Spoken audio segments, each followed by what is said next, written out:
Wajar saja kalau Kapten Tisna memperingatkan saya waktu berangkat, Pak, mohon dipertimbangkan lagi Pak. Gitu. Kita 3 orang, mereka 120 orang. Ya tentu saja saya bisa salah.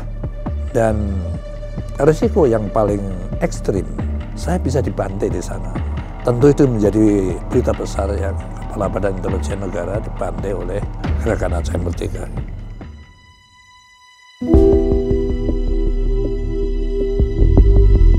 Din Minimi menyerahkan diri setelah bernegosiasi dengan Kepala BIN Sutioso.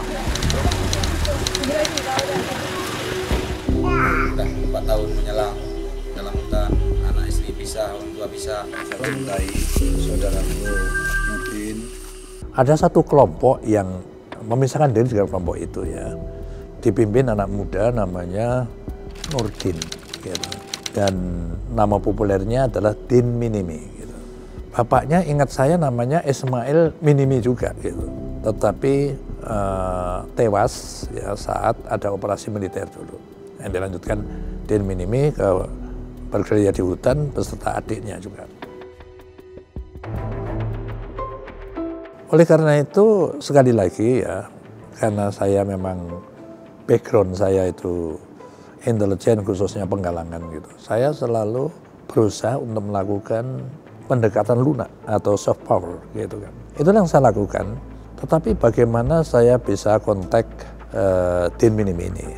Tidak hal yang mudah ya, karena saat itu dia adalah most wanted ya di jajaran aparat itu.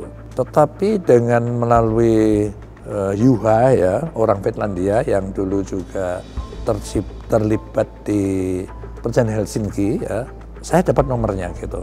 Lalu Juha tak suruh kontak Din Minimi, lalu saya minta dikenalkan. Nah sejak itulah saya kenal dengan Din Minimi dan bisa berkomunikasi.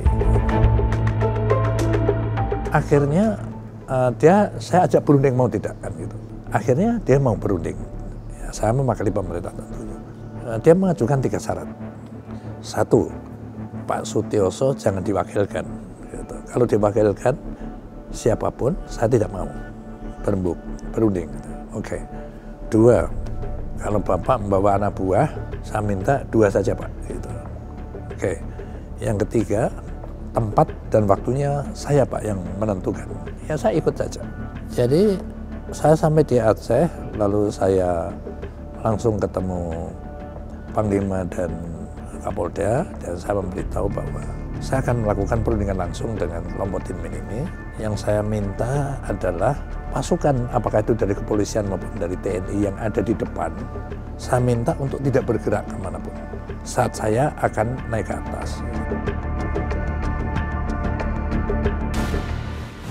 Cerita singkatnya, setelah koordinasi Nurdin, bagaimana saya bisa mendapatkan tempat dia gitu. Ya, dia kasih arahan bagaimana kilometer berapa saya harus nanti belok ke kanan gitu. Habis itu terus katanya ada anak buahnya pakai sepeda motor, pakai baju putih gitu yang akan mandu gitu. Walaupun dengan susah payah ya. Dan saya di perjalanan itu saya sadar ya bahwa karena aku juga belum kenal sama namanya Din Minimi ini ya. Hanya satu keyakinan saja bahwa anak ini anak yang termasuk gentleman ya, gentleman, bukan pengecut dia ya, dan dia adalah orang yang bisa dipercaya gitu. Itu adalah penilaian saya selama kita sering komunikasi lewat telepon pesan saya. Ya tentu saja saya bisa salah, dan risiko yang paling ekstrim saya bisa dibantai di sana, di tempat dia ya. Tentu itu menjadi berita besar ya, Kepala Badan Intelijen Negara dibantai oleh Gerakan Aceh Merdeka. Tapi amat yakin itu nggak akan terjadi lah. Ajudan saya ya, yang saya bawa, saya membawa ajudan waktu itu pangkatnya kapten, sekarang mayor ya, Sutisna. Satu lagi yang saya bawa pengawal saya itu Sersan Wayan. Kebetulan ya, kami bertiga ini satu kord ya, sama anak-anak 2 orang ini juga dari Kopassus. Wajar saja kalau Kapten Tisna memperingatkan saya waktu berangkat, Pak, mohon dipertimbangkan lagi Pak. Kita 3 orang, mereka 120 orang. Saya yakinkan sama dia, aku sungguh gak ada rasa deg-degan. Jadi ini feeling saya ya, gak akan terjadi apa-apa. Hanya begini ya, saya minta saat kita ketemu ya, saat kita ketemu tunjukkan muka yang bersahabat aja. jangan tegang, jangan muka yang bersahabat. Yakin nggak akan terjadi apa-apa gitu. Tapi kita juga jangan mati konyol. Aku jujur aja ngomong gitu. Karena itu saya tunjukkan, ini aku bawa pistol ini, saya isi penuh, aku akan tak kunci. 1 magasin penuh saya sebagai cadangan. Si Tisna juga tak suruh berbagi itu, si Wayan bawa AK mini gitu ya. Ya tentu dengan peluru cadangan lah. Ini semata-mata untuk jaga-jaga aja gitu. Saya tanya Wayan, kamu ngerti nggak mati konyol itu apa? Ya kita mati, mereka nggak, ya betul. Kita tiga-tiganya mati, mereka ada yang mati, itu konyol namanya kita gitu. Nah karena itu sekali lagi, siaga dan lihat isyarat saya kalau kalian mau bertindak. Cuman tunjukkan muka yang bersahabat saya. Yakin anak ini bisa dipercaya. Jadi seperti juga koordinasi dengan Nurdin, ternyata tidak mudah ya, liku-likunya ya, untuk mendapatkan anak buahnya ini setelah anunya. Dan setelah jalan raya ini, pada saat belok kanan, ini sudah mulai jalan berliku-liku nggak karu-karuan itu kan. Melewatin jembatan-jembatan darurat, melewatin kampung yang terpencil ya, melewatin hutan pinus, ya kebun kelapa sawit. Waduh, 4,5 jam ya. Saya berangkat jam 2 siang atau setengah 7 malam saya baru bisa menemukan tempat dia. Jadi saya minta dia jangan di puncak gunung gitu dia. Enggak Pak, saya di bawah Pak, di lereng. Lereng gunung, terus ada sawah gitu, ini di situ. Ada gubuk.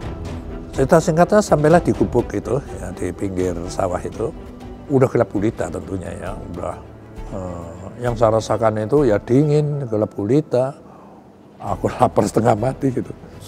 Terus saya turun dari mobil, langsung dia teriak dari atas itu, Pak saya di atas Pak gitu. Saya naik ke atas bertiga dengan si Tisna dan si Wayan. Nah itulah pertama sekali yang lihat dia ya. Dia pakai kaos loreng, terus baju loreng, kaos loreng, celana loreng, pakai doktek ya, kayak tentara Amerika itu ya, gantung-gantung di sini, kumisan gini kan. Maka waktu ketemu saya gak selamat dia, saya Nurdin Pak gitu. Tangannya siap di trigger ini, AK-nya gitu. Ada 2 anak buahnya juga bawa AK yang sama. Saya bilang, Din saya Pak Sutioso ya, ini ajudan saya Tisna, ini pengawal saya Wayan. Saya bilang, Din kami bertiga membawa senjata nggak apa-apa kan?